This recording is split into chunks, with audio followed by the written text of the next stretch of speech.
हिंदी दिवस की हार्दिक शुभकामनाओं के साथ आप सभी को संध्या श्रीवास्तव का नमस्कार। मित्रों, मातृभाषा हिंदी का रचना संसार तो अपने आप में अनोखा और अद्भुत है।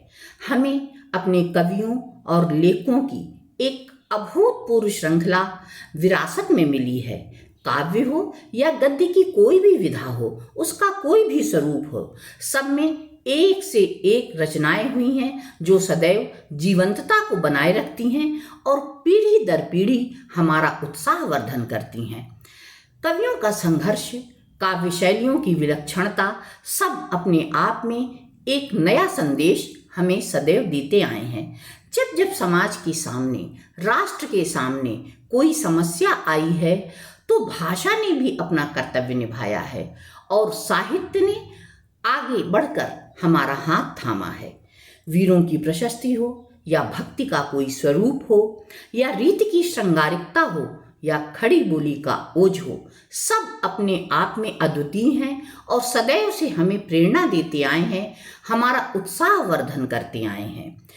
जब हमारा देश परतंत्र था, परतंत्रता की बेड़ियों में जकड़ा हुआ था, भारत माता बिलख रही थी, तब मातृभाषा ने अपना कर्तव्य निभाया, हिंदी ने अपना कर्तव्य निभाया और हमारे मनोभावों को वाणी का एक आधार मिला। और ये कहेंगे कि हिंदी ने माँ भारती का अभिनंदन किया और हमारे लिए प्रेरणा बन गई।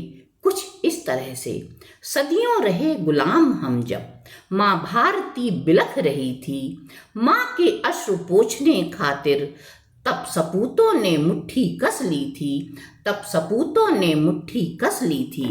गृहस्थ योगी तपी सन्यासी, बड़ बोले कर्मनिष्ठ वीतरागी, वीरव्रती योद्धा क्रांतिकारी, कवि लेखक स्वतंत्रता अधिकारी, दीवानों का वेश बनाकर तब आगे आगे आए थे, माँ के चरणों की रज लेकर तब उनने विश्वास जगाए थे, तब उनने विश्वास जगाए थे।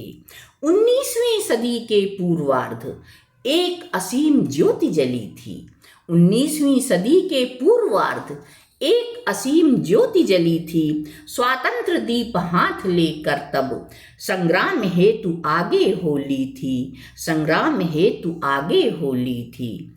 कुरीतियों से घिरे समाज की धूमिल अस्मिता बिखर रही थी, कुरीतियों से घिरे समाज की धूमिल अस्मिता बिखर रही थी, तब समाज सुधार आंदोलनों की पृष्ठभूमि रची जा रही थी, पृष्ठभूमि रची जा रही थी।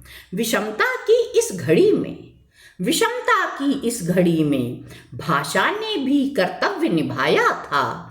कवि लेखक बुद्धिजीवियों ने तब जनता को जगाया था, तब जनता को जगाया था।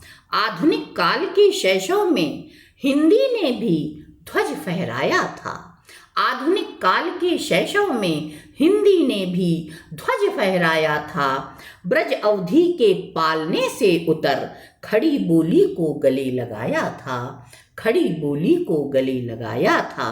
ओजस्वी बन खड़ी बोली ने दुश्मन को ललकारा था, ओजस्वी बन खड़ी बोली ने दुश्मन को ललकारा था। पत्र पत्रिकाओं की आवाज बन जनमानस को पुकारा था, जनमानस को पुकारा था। मृदुलता के पीछे छोड़कर, मृदुलता को पीछे छोड़कर जब ब्रह्मास्त्र उठाया था, रश्मि रथी पर सवार होकर तब बादल राग को गाया था, तब बादल राग को गाया था। जयद्रथ वध प्रिय प्रवास द्वापर ने कर्म योग का पाठ पढ़ाया था, मर्यादा का मूल्य समझाने स्वयं साकेत ने जीवंत बनाया था, स्वयं साकेत ने जीवंत बनाया था।